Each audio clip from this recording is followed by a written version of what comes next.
करायचं काय, परिस्थिती तरी बेताची, वरच्या पैशाचं काय करायचं.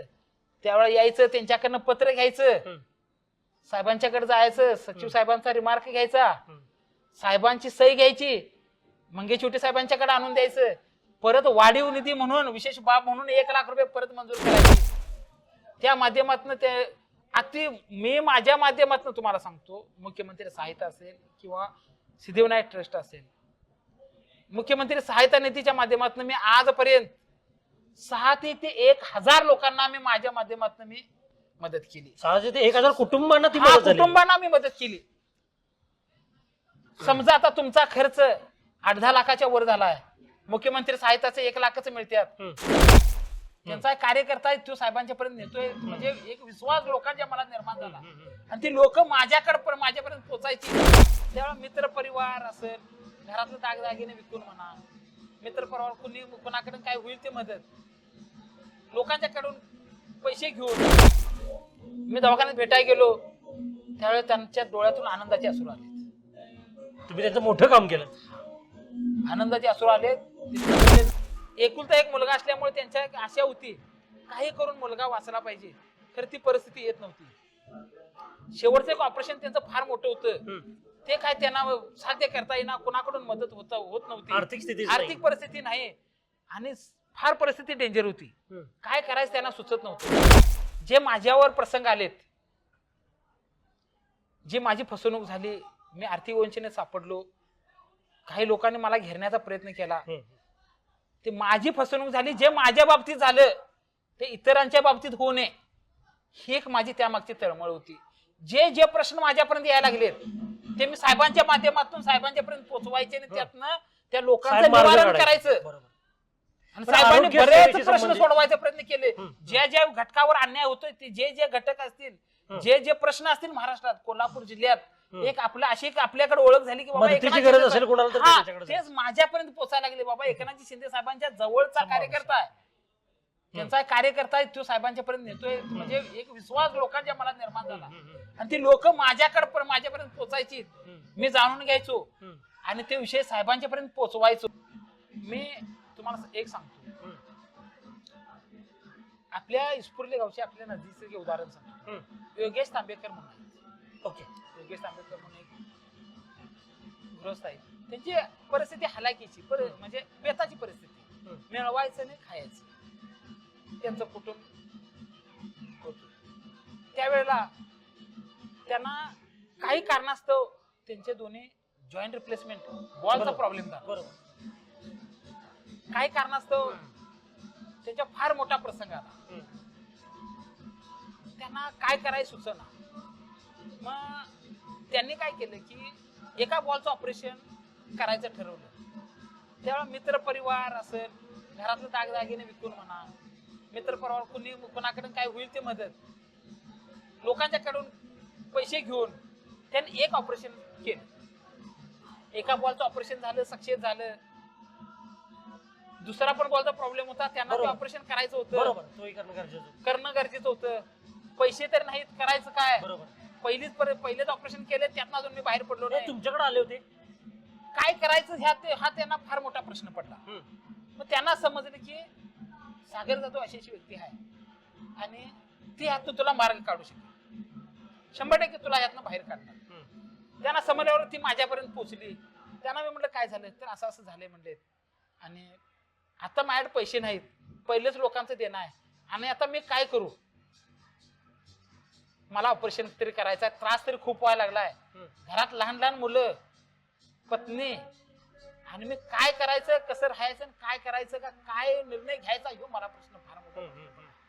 शेवटी मिळवता करता पुरुष मी घरात, मला काय करायचं सूचना झाले आणि आता ते माझ्याकडे पैसे नाहीत, ऑपरेशन तरी करायला लागतंय, तर कुटुंबाची वाताहत व्हायला लागली आहे, त्या मुलांच्याकडे बघू वाटणं झाले, काय करायचं. मी त्यांना सांगितलं, हे बाबा म्हटलं तुम्ही बाकीची काही काळजी करायचं काही काम नाही, तुम्ही पैसे हो विषय सोडा, तुम्ही ऑपरेशनच्या तयारीला लागा. तुम्ही जावा डॉक्टरांची कुठं करणार आहे तिथं अष्टराधारला किंवा कोणत्या हॉस्पिटलला तुम्ही जिथं तुम्हाला योग्य वाटते त्या ठिकाणी तुम्ही जावा, तुमची अपॉइंटमेंट घ्या, ऑपरेशनची तारीख फिक्स ठरवा आणि तुम्ही तुमच्या मार्गाला लागा. पैसे हा विषय तुम्ही सोडून द्यायचा. जे काय लागेल ते माझ्यावर सोडा. मी डॉक्युमेंट सांगितले, त्या डॉक्युमेंट नुसार म्हटलं मला पेपर द्या, त्यानुसार माझं बघतो. त्याने डॉक्युमेंट दिली. मी मुख्यमंत्री वैद्यकीय मदत कक्षाला मी अर्ज केला.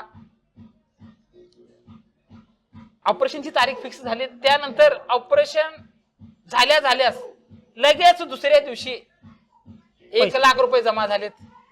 त्वरेनं मदत मिळाली. हा, त्वरित मदत मिळाली. ती मदत मिळाली. त्यात मला सहकार्य, मला एकनाथजी शिंदे साहेबांचं सहकार्य मिळालं, डॉक्टर श्रीकांतजी शिंदे साहेबांचं सहकार्य मिळालं, मंगेशी चिवटे साहेबांचं सहकार्य मला त्यात मिळालं. ते ताबडतोब पैसे जमा झाले.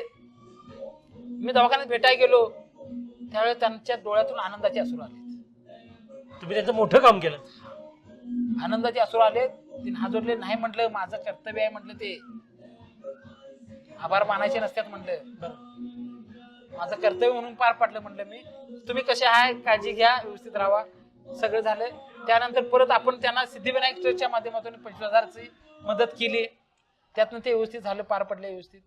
त्यानंतर मला आमच्याकडे इस्पुर्ली हनुमान मंदिर आहे, जागृत देवस्थान आहे. तिथं आमची, माझ्या माहितीनुसार माझी 5वी पिढी तिथं सेवा करते. अच्छा, मंदिरात. ओके. मग मी कुठं असलो, काही जरी असलो तरी शनिवारच्या पालखीला यायचं. त्यानंतर हरसिद्धनाथाची भाकणूक वगैरे होते. तिथं मोठं प्रस्थ आहे. तिथं भाकणुकीच्या वेळेला आमच्याकडे मान आहे. ती सेवा करत असताना ह्याच्यात मी शनिवारी पालखीला आलो इस्पुर्लीमध्ये. ही 8-10 मंडळी आलीत माझ्याकडे, घरची वगैरे सगळी ती. आणि चला म्हटलं चाय घ्यायला. असाच मी चाय घ्यायला त्यांच्या घरी गेलो. घरी गेल्यानंतर चहा घेतला आणि त्यांनी माझा सत्कार केला. नाही म्हटलं, मला माफ करा म्हटलं, मी एवढं फार सत्कार करायचो का एवढं मोठं काय केलेलं नाही म्हटलं.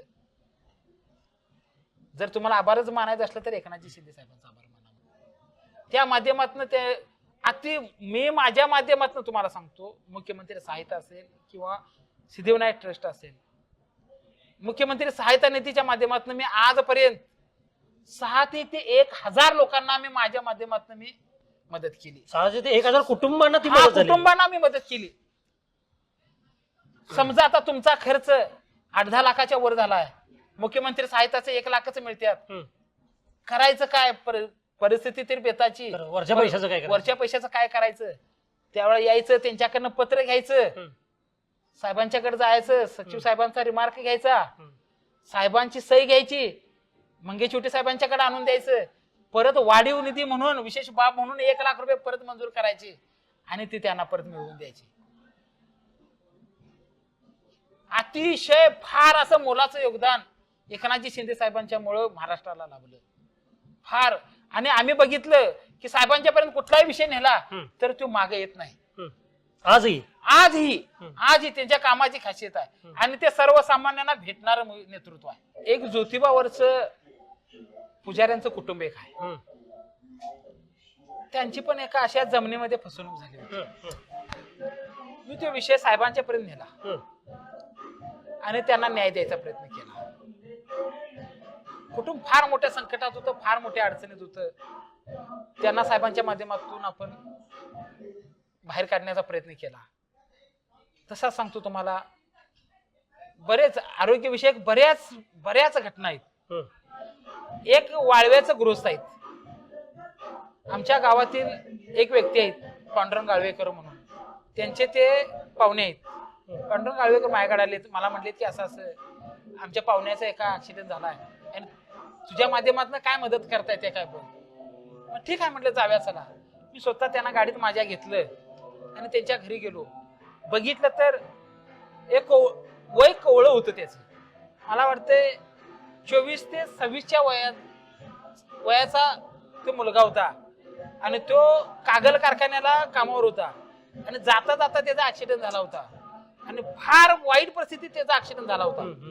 त्याची ऑपरेशन एवढी झाली होती की विचार करण्याच्या पलीकड ऑपरेशन झाली होती. फार परिस्थिती वाईट झाली होती आणि बऱ्यापैकी त्यांच्या घरची पण परिस्थिती अतिशय नाजूक असल्यामुळे, ती पण एकुलता एक मुलगा असल्यामुळे त्यांच्या एक आशा होती काही करून मुलगा वाचला पाहिजे, तर ती परिस्थिती येत नव्हती. शेवटचं एक ऑपरेशन त्यांचं फार मोठं होतं, ते काय त्यांना साध्य करता येईना, कोणाकडून मदत होत नव्हती, आर्थिक परिस्थिती नाही. आणि फार परिस्थिती डेंजर होती. हम्म. काय करायचं त्यांना सुचत नव्हतं. हम्म. त्यानंतर त्यांनी काय केलं, तर मी माझ्यापर्यंत विचारल्यानंतर आम्ही गेलो त्यांच्या घरी, बघितलं तर परिस्थिती फार वाईट होती. हम्म. मला तर त्यांना मदत करायची होती, काय करायचं मला सुचना. मी आमच्या वरिष्ठांचा सल्ला घेतला, असं असं झाले नाही, काय करायचं. तेव्हा ते म्हणलेत काय, त्यांना पेशंटला मुंबईत घेऊन ये म्हणलेत, मुंबईत घेऊन ये म्हणलेत. मग ठीक आहे म्हणलं. त्यांची फाईल वगैरे घेतली, मी एकदा जाऊन साहेबांना दाखवली तिथं, वरिष्ठांना आमच्या मंगेश चिवटे साहेबांच्या माध्यमातून दाखवली. तिथं डॉक्टरांना भेटलो, दाखवली, तर ते म्हणले ऑपरेशन होऊ शकते, काय अडचण नाही. मंगेश चिवटे साहेबांनी तिथं स्वतः फोन केला, श्रीकांतसिंह शिंदे साहेबांनी तिथं स्वतः फोन केला. श्रीकांतसिंह शिंदे साहेबांनी त्यात फार मोठं योगदान केलं. तिथं फोन केला स्वतः त्यांनी, आणि आम्ही त्यांना, मी स्वतः माझ्या गाडीत घालून मुंबईला घेऊन गेलो, आणि ते ऑपरेशन यशस्वी झालं, आणि तो मुलगा अतिशय चांगला झाला, आणि त्या संकटातून तो बाहेर पडला. असे असंख्य उदाहरणं असंख्य असंख्य उदाहरण आहेत.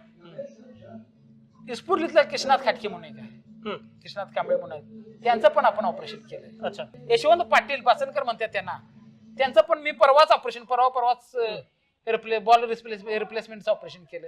ते तर ऑपरेशन व्हायच्या आदल्या दिवशी आपण पैसे जमा केले, त्यांचे ऑपरेशन व्हायच्या आधी पैसे जमा झाले, मुख्यमंत्री सहायताचे पैसे. लोक तुमच्याकडे इतक्या विश्वासानं काय येत आहेत? काय ते मार्ग निघेल. पण तुमच्याकडेच का, काय विश्वास वाटतो त्यांना तुमच्याबद्दल? माझं आणि साहेबांच्या माध्यमातून काहीतरी होतंय, ह्यो काहीतरी करू शकतोय, म्हणून लोक माझ्यापर्यंत येतात. आणि लोकांना एक विश्वास आहे की सागर जाधवपर्यंत एखादा विषय नेला की तो 100% विश्वास साहेबांच्या माध्यमातून पूर्ण होतोय, म्हणून लोक माझ्याशी कनेक्ट झाले. अशाच नवनवीन अपडेट्ससाठी डिजिटल कोल्हापूर चॅनेलला सबस्क्राईब करायला विसरू नका. आमच्या फेसबुक, इन्स्टालाही नक्की फॉलो करा.